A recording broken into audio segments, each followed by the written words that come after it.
Buen día, mi nombre es Alex Cárdenas del primer semestre paralelo A en biotecnología y el día de hoy voy a hablar sobre las disoluciones ideales y la ley de Raoult. Las disoluciones ideales son aquellas disoluciones que presentan entre soluto y solvente las mismas fuerzas de interacción.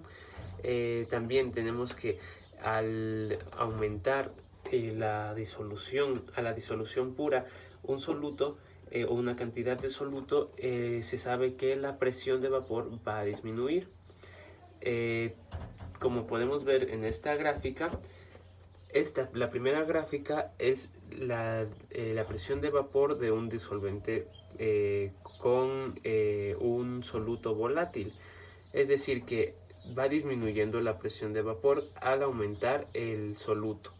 En cambio, si tenemos una disolución con el soluto y el disolvente volátil, ambos volátiles, tenemos que las presiones, entre las dos presiones, irán disminuyendo debido al aumento de cantidad de soluto o de disolvente, y pues como son volátiles, las dos presentan presiones de vapores distintas.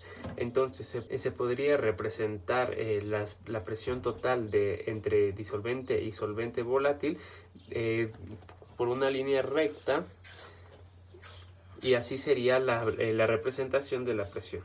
Para que una disolución sea ideal, necesita cumplir algunos requisitos, que el primero sería el ya explicado, que entre el disolvente y el soluto tienen que tener fuerzas de interacción iguales. El segundo requisito o característica de una disolución ideal sería que la solubilidad de cada uno de ellos, pues de uno en el otro, es ilimitada, porque sus componentes pueden mezclarse entre sí en cualquier proporción.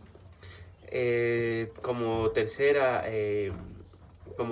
característica tenemos que pues no existe o no se consume la energía, ni se libera energía en este tipo de disoluciones. Entonces quiere decir que delta H sería igual a cero. La variación de volumen sería cero, no cambia. La variación de entropía aumenta, por ende sería mayor a cero. La variación de energía libre disminuye, por ende sería menor a cero. Existen disoluciones que pueden acercarse a ser una disolución ideal. Esto sucede cuando entre los compuestos de la disolución pues presentan la misma naturaleza y pues son muy semejantes. Algunos ejemplos de ellos puede ser el benceno con sileno, con esta fórmula de C6H6 y C8H10, y el benceno tolueno de C6H6 y C7H8. Esto es debido a sus semejanzas entre propiedades químicas, como por ejemplo, pues ambos compuestos de benceno y sileno son volátiles, e igual el benceno con el tolueno son volátiles. Bueno, se asemeja mucho a una disolución ideal. ¿Qué sucede, en cambio, si a esta disolución, pues a las disoluciones, al aumentar, o bueno, cuál sería la explicación de el por qué al aumentar un soluto la presión de vapor de la disolución disminuye? Esta sería la razón. Tenemos aquí el disolvente puro. Al tener un disolvente puro, pues se requiere de una energía para poder atravesar la barrera entre sólido y líquido para que se condensen las partículas. Entonces es como que hay un impedimento, pero no es tan difícil atravesar esa barrera, dependiendo de la temperatura. Si por ejemplo acá tenemos una temperatura, por ejemplo 100 grados Celsius, pues a esta temperatura las partículas de agua podrían atravesar la barrera. Pero en cambio, si al disolvente le aumentamos un soluto, en la misma temperatura, pues no va a poder atravesar la barrera. ¿Y por qué es esto? Esto es debido a que las partículas del soluto, que son no volátiles, estarían en la barrera, creando una bueno, pues impidiendo que estas partículas atraviesen la barrera, pues porque generan obstrucciones. Entonces, por eso, a la misma temperatura, pues no van a poder atravesar la barrera. Pero en cambio, si aumentamos la temperatura, pues podrán atravesar. Pero aquí tenemos una presión de vapor a una temperatura de 100 grados centígrados, y aquí pues atravesarán algunas partículas la barrera. Sin embargo, no serían muchas y por ende la presión disminuirá. Dentro de la ley de Raoult encontramos también las desviaciones positivas y negativas.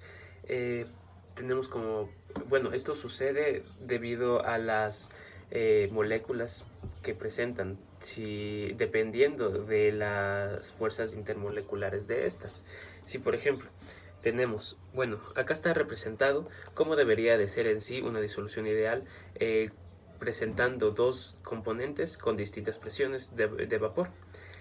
En el caso de la acetona y el cloroformo, esto presenta, una disolución entre estos dos compuestos tendría una desviación negativa de las presiones. De esta forma. ¿Y por qué se da esto? Esto es debido a que las fuerzas intermoleculares son mayores en la disolución presente que en la disolución pura o los componentes puros. Entonces, se daría una disminución de ambos componentes de las presiones, representando así la disminución con el color azul, la desviación negativa de esta presión. En cambio, en el componente, en la disolución de acetona y disulfuro, esta presión aumentaría, de cada presión de vapor de cada compuesto aumentaría. Y por ende también aumentaría la presión de vapor de la disolución. Esto es debido, en cambio, porque las fuerzas intermoleculares son menores a los compuestos puros. Quiere decir entonces que aquí se genera una fuerza de atracción y aquí una fuerza de repulsión.